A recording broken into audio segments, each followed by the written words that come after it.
யாரும் என்ன நம்ப மாட்டாங்க, என் மேலே யாருக்கும் நம்பிக்கை இல்லை அப்படின்னு சொல்கிற நபரா நீங்கள்? அப்படி அல்லது எனக்கே என் மேலே நம்பிக்கை இல்லை, என்னையே எனக்கு பிடிக்கல அப்படிங்கிற நபரா நீங்கள்? இது சரியா தப்பா அப்படின்னு கேட்டிங்கன்னா இது தவறு தாங்க. ஏன் மற்றவங்களுக்கு என் மேலே நம்பிக்கை இல்லாமல் போகுது, இல்லை என் மேலே எனக்கு ஏன் நம்பிக்கை இல்லாமல் போகுது அப்படிங்கிறதுக்கான காரணம் என்ன தெரியுங்களா?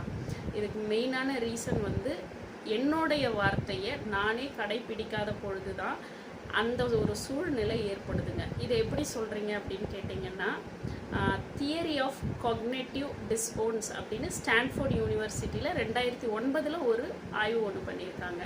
இந்த ஆய்வினுடைய ஸ்டடி என்ன பண்ணுறாங்க அப்படின்னு பார்த்தீங்கன்னா, நம்ம ஒருத்தர் ஒரு செல்ஃப் அஃபர்மேஷன் எடுத்துப்பாங்க. சிலர் இப்படி எடுத்துப்பாங்க, நான் 5 மணிக்கு எழுதுப்பேன், நான் ஒரு நாளைக்கு 3 லிட்டர் தண்ணி குடிப்பேன், நான் இனிமேல் ஹெல்த்தியான டயட்டை தான் சாப்பிடுவேன் அப்படின்னு சொல்லி நீங்கள் எல்லாத்தையும் உங்களுக்குள்ளே சொல்லுவீங்க, உங்களுக்குள்ளாரையே சொல்லிப்பீங்க. இல்லை நீங்கள் இப்படிப்பட்ட நபராக தான் மற்றவங்கள இடத்துல கூட ஒரு சில ப்ராமிஸ் பண்ணுவீங்க, நான் கண்டிப்பாக நாளைக்கு இந்த பணத்தை உங்களுக்கு கொடுத்துட்றேன், இல்லை நாளைக்கு நான் உங்களுக்கு ஃபோன் பண்ணுறேன், இப்படியெல்லாம் சொல்லுவீங்க. ஆனால் அதையெல்லாம் நீங்கள் தவற விடும் பொழுது நீங்கள் என்ன பண்ணுறீங்கன்னா டிஸ்ஆனஸ்ட் பர்சனாக மாறிடுறீங்க. இதுக்கு காரணம் என்ன அப்படின்னு பார்த்தீங்கன்னா, ஒரு செல்ஃப் அஃபர்மேஷன் நீங்கள் உங்களுக்குள்ளே எடுக்கும் பொழுது அது ஏன் நாளைக்கு உங்களுக்கு இல்லாமல் போயிடுது அப்படின்னா அதை பற்றியதான ஒரு பேஷன் இல்லாதது.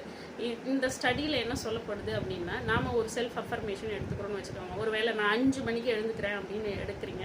ஆனால் அந்த 5 மணிக்கு நீங்கள் அலாரம் வச்சு அந்த அலாராமை நீங்கள் ஆஃப் பண்ணிவிட்டு ஒரு வேளை தூங்குற நபராக இருந்தால் அப்போ உங்கள் மூளை என்ன தெரியுங்களா பண்ணும்? இவன் இப்படி தான் எடுத்துப்பான், ஆனால் அதை அவன் செய்ய மாட்டான் அப்படிங்கிறது உங்கள் மூளைக்கு, நீங்கள் நியூரோ சயின்ஸ்க்கு நீங்கள் சொல்லி கொடுக்குறீங்க. உங்கள் மூளை, சொந்த மூளையே உங்களை என்ன பண்ணுதுன்னா நம்பாமல் போயிடுது.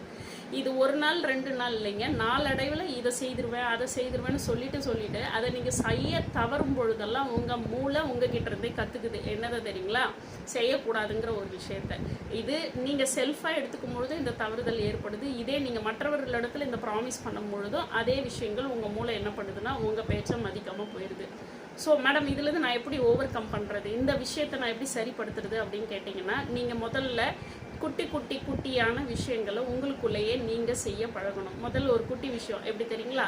நான் 5 மணிக்கு எழுந்துப்பேன் அப்படிங்கிறத அட்லீஸ்ட் ஒரு 5:30 மணி போலையெல்லாம் எழுந்துக்க ட்ரை பண்ணுங்கள். அப்படி நீங்கள் எழுந்துக்கிட்டிங்கன்னா உங்கள் மூளை என்ன பண்ணுன்னா, ஓகே இவன் சொல்கிறத செய்கிறான், நாளையிலேருந்து இவன் செய்திருவான் அப்படிங்கிற மாதிரி உங்களுக்குள்ளேயே ஒரு செல்ஃப் பிலீஃபை உங்கள் பிரெயின் உங்களுக்குள்ளே உருவாக்கும். அப்போ உங்கள் பிரெயின் உங்களை நம்ப ஆரம்பிக்கும். உங்கள் பிரெயின் உங்களை நம்ப ஆரம்பிச்சிருச்சுன்னா நீங்கள் சக்ஸஸ்ஃபுல் பர்சனாக மாறிடலாம். ஓகேங்களா? நன்றி.